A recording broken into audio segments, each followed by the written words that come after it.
Now welcome to another edition of Battle of the Heroes and Villains, where this time we'll be taking a look at the results of the poll for Crosshair. We'll then be comparing them to all the other characters we've done thus far, before I then read and respond to some of the comments. But before any and all that, you can already head down to nominate and or vote for which character we do next. Just respond to my pinned comment below with a name, or vote with a thumbs up if the one you'd like to see is already listed.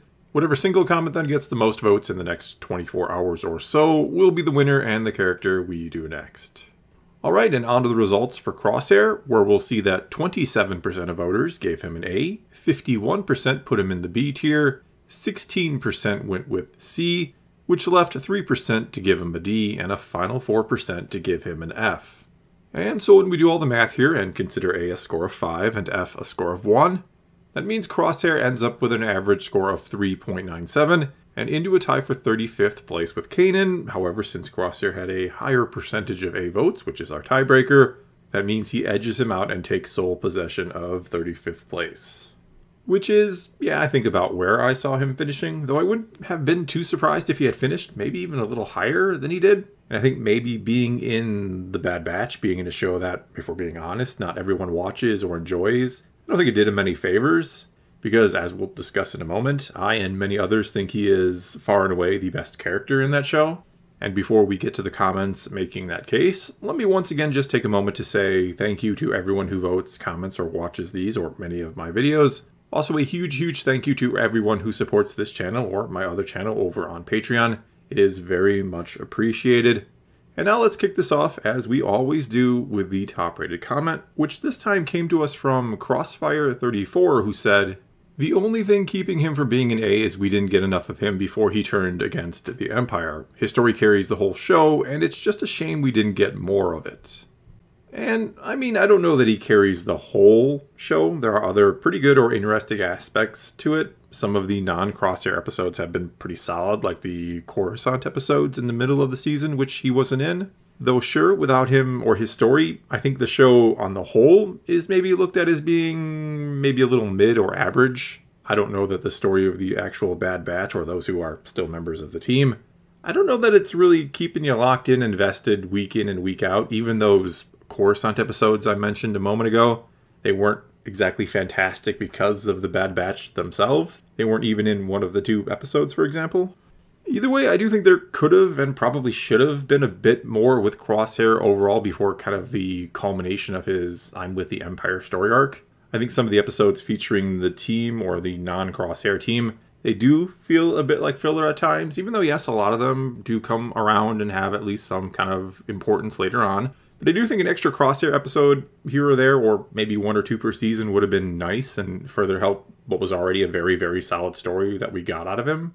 Though I do think maybe the most distracting part of the show, though that's probably not the right way of putting it, is the sort of bipolar nature it has at times, that you can go from a rather childish Omega episode to this deep Crosshair episode, and the tones just very much clash. And sure, Clone Wars could be like that too, but I think with it being anthology style, and in the later seasons you had the multiple episode story arcs that felt almost like these mini movies that felt very distinguished from each other, I think it was just less jarring there. Alright, and next up here we have this comment from Jack Scaretta, who said, "Crosshair is the embodiment of the clone army's fate. Unappreciated, unloved, and trapped in a nightmare of his own making. He may be a bad guy, but each day I pray the solitary clone comes home. A+. And yeah, despite some of the truly awful things Crosshair has done, you can't help but feel bad for him. You wish he'd break free and realize that he's just being used by the Empire and then go home and reunite with his brothers. You want a happy ending for him. You want him to find a better life. Problem is, he and the rest of the clone army, they were literally made for this sort of thing. They were made to fight and be good soldiers who follow orders. And so there has to be this fear in the back of their minds about, what am I, or what do I do if I'm not a soldier? And so the clones, including Crosshair, they cling to it with all they've got for as long as they can, because it's the only purpose they can really imagine having. And it's all very heartbreaking to see this, because we, the audience who have watched Clone Wars, who have seen this evolution of the clones in that show, we know they can be more and were becoming more, and that some of them actually did go on to bigger and better things, you could say. We know that as the war went on, they kind of found or developed their humanity, you could say, which is almost ironic because you also get the feeling, or you maybe kind of wonder if their generals, if the Jedi, aren't sort of losing their humanity or losing touch with it and becoming more like soldiers as the war goes on. Like there's this flip-flop going on. But anyway, you can see the clones finding humanity during the war, and yet when it ends, it's like the reset button gets hit on them with the chips in Order 66. And it seems as if many of them go back to square one, back to nothing but soldiers who can only imagine an existence of being a soldier. When you felt like, again, watching Clone Wars, a lot of them were on the verge of realizing they could be so much more or get so much more out of life.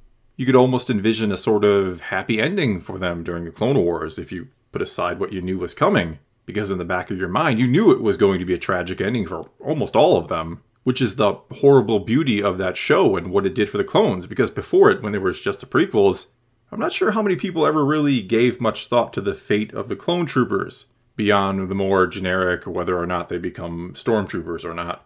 You never really thought about the personal stakes involved with the clones.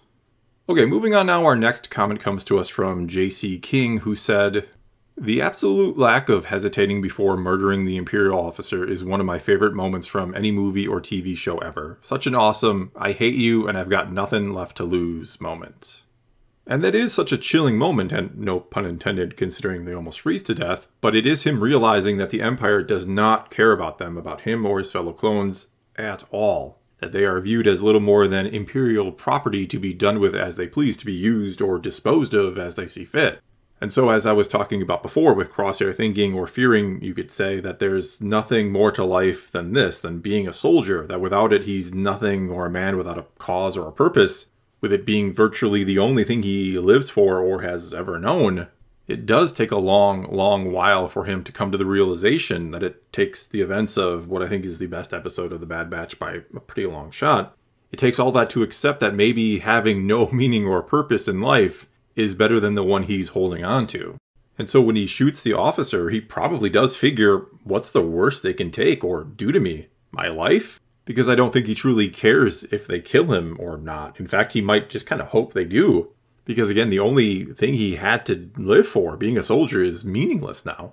Other than perhaps his brothers, his fellow members of the Bad Batch, who he abandoned basically.